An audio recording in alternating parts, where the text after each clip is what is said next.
चलिए शुरू करते हैं।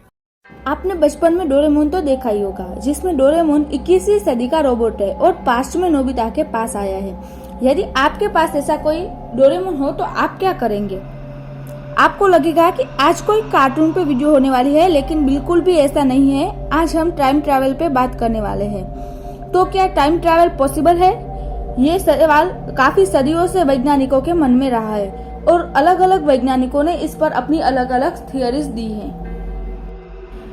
तो इसका आंसर अगर मैं दूं तो शायद हाँ, ये हो सकता है। हम सभी लोग टाइम ट्रैवल करते हैं। फॉर एग्जाम्पल, हम हमारे बर्थडेज के बीच में एक साल का टाइम ट्रैवल करते हैं और सिर्फ मैं और आप नहीं, हम सभी लोग इसी गति से साथ टाइम ट्रैवल करते हैं, जिसकी रफ्तार 1 सेकंड प्रति सेकंड है। हाँ, तो अब सवाल है कि क्या हम अपने समय में आगे या पीछे जा सकते हैं? हालांकि इसका जवाब अब तक तो ना है, लेकिन शायद भविष्य में ये हो सकता है, क्योंकि साइंस कभी तरक्की करना नहीं छोड़ता। टाइम ट्रैवल की बात आते ही आप सबके दिमाग में कोई ना कोई मूवीज आई होगी, तो आपको लगता होगा कि टाइम ट्रैवल इन मूवीज की तरह बिल्कुल ही आसान है, लेकिन ऐसा बिल्कुल भी नहीं है। हाँ, समय यात्रा वास्तव में एक वास्तविक चीज है, लेकिन यह बिल्कुल वैसा नहीं है जैसा आपने शायद फिल्मों में देखा है। फ्रेंड्स, हम आज की इस वीडियो में इसी के बारे में इंफॉर्मेशन देने की कोशिश कर रहे हैं, सो एंड तक बने रहिएगा। तो टाइम ट्रैवल का पहला विचार अल्बर्ट आइंस्टाइन को आया था। उन्होंने कहा था कि स्पेस और समय आपस में लिंक्ड है, यानी कि एक दूसरे से जुड़े हुए हैं और यूनिवर्स की स्पीड की भी कोई लिमिट होती है। आप में से शायद किसी को पता हो कि टाइम ट्रैवल का पहला विचार किसको आया था, तो वीडियो यहीं पर पॉज करके कमेंट करके हमें जरूर बताइए। उन्होंने अपनी थियरी में कहा था कि जितना आप तेजी से ट्रैवल करेंगे उतनी ही धीरे आपका समय बीतेगा, और उनकी इस बात पर अलग अलग साइंटिस्ट ने उनके ऊपर कुछ एक्सपेरिमेंट्स भी किए हैं। फॉर एग्जाम्पल, उन्होंने 2 सेम क्लॉक लिए और एक एरोप्लेन में रखी और दूसरी जमीन पर। फिर एरोप्लेन को उन्होंने वही दिशा में चलाया जिस दिशा में पृथ्वी गति कर रही है।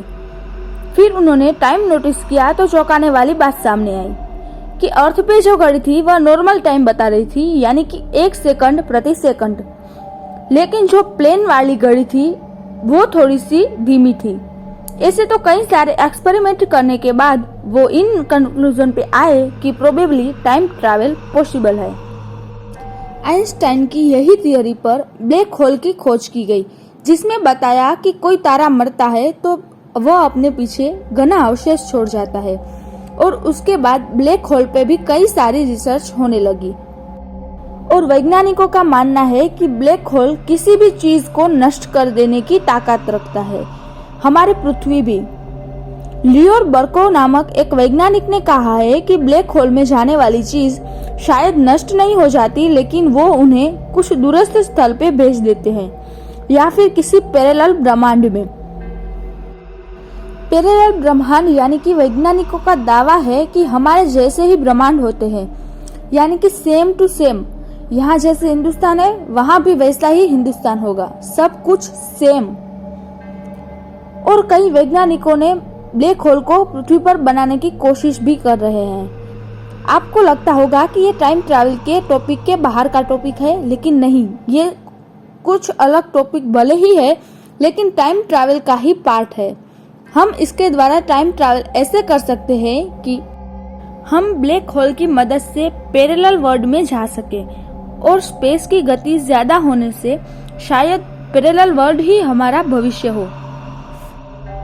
जुलाई 1954 में एक ऐसी घटना हुई थी जिसे कुछ एक्सपर्ट्स पैरेलल वर्ल्ड और हमारे वर्ल्ड से कनेक्टेड घटना मानते हैं। तो आइए जानते हैं कि वो घटना क्या थी।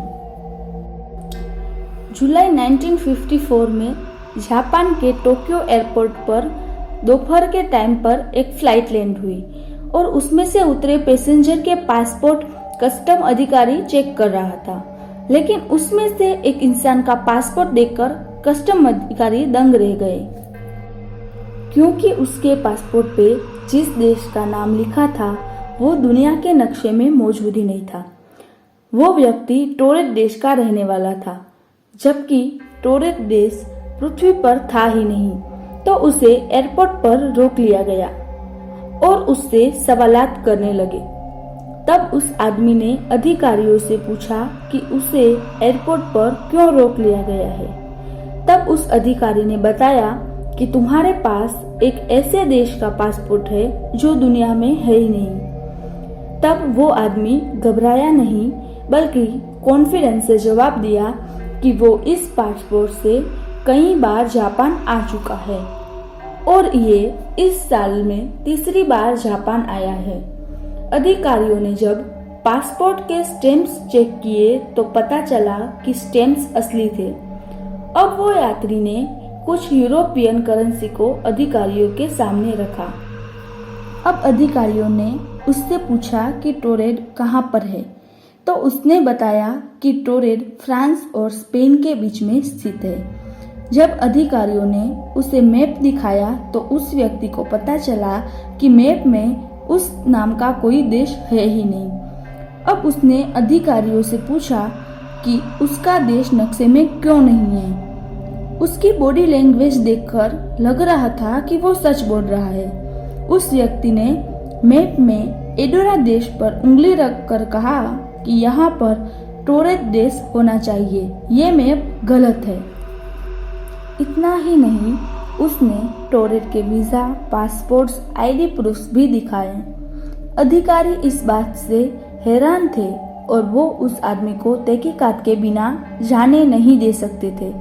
उन्होंने उस व्यक्ति से पता किया कि वो किस कंपनी में जा रहा है, लेकिन उन कंपनी वालों ने उसे पहचानने से इनकार कर दिया। फिर उससे उस होटल के बारे में पूछा गया जहां वो ठहरने वाला था, लेकिन उस होटल वालों ने कहा कि इस व्यक्ति के नाम की कोई प्री बुकिंग नहीं है। तब उस आदमी ने कंपनी का अपॉइंटमेंट लेटर और प्री बुकिंग स्लिप भी दिखाई, लेकिन उस ऐसे ही खुले जाने नहीं दे सकते थे, इसलिए उसका सामान जब्त करके उसे एक होटल में कड़ी सुरक्षा के बीच रखा गया। लेकिन जब सुबह कमरा खोला गया तो वो व्यक्ति वहां नहीं था और उसका सारा सामान भी गायब था। हैरानी की बात ये थी कि वो आदमी बाहर जा ही नहीं सकता था, क्योंकि कमरे की खिड़कियां पहले से ही सील कर दी गई थी और दरवाजे के बाहर गार्ड्स पहरा दे रहे थे। इतना ही नहीं, उसने टोरेट के वीजा, पासपोर्ट्स, आईडी प्रूफ्स भी दिखाए। अधिकारी इस बात से हैरान थे और वो उस आदमी को तहकीकात के बिना जाने नहीं दे सकते थे। उन्होंने उस व्यक्ति से पता किया कि वो किस कंपनी में जा रहा है, लेकिन उन कंपनी वालों ने उसे पहचानने से इनकार कर दिया।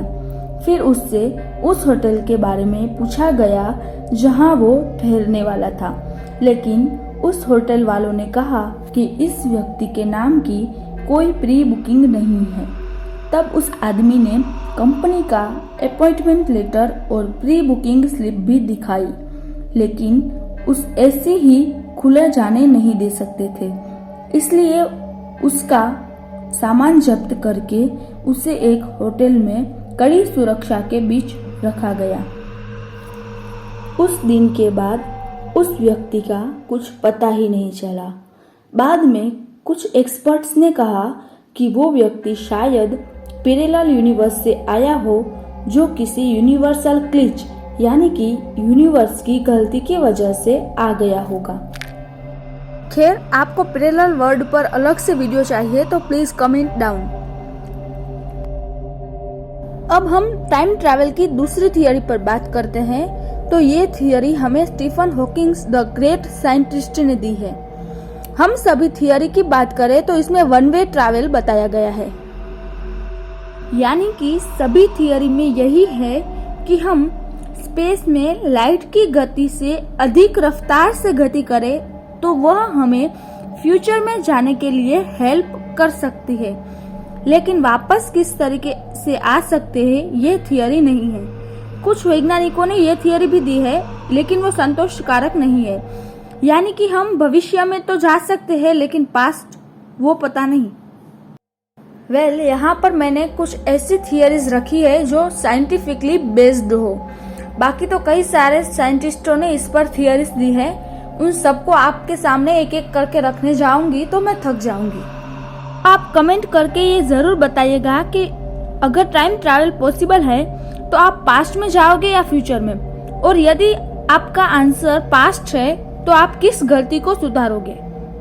Please comment down. ऐसे ही कुछ मजेदार वीडियो लेकर हम आपके सामने आते रहेंगे। तब तक के लिए bye bye. Thanks for the watching. खत्म। बाय बाय, टाटा, गुड बाय, गया।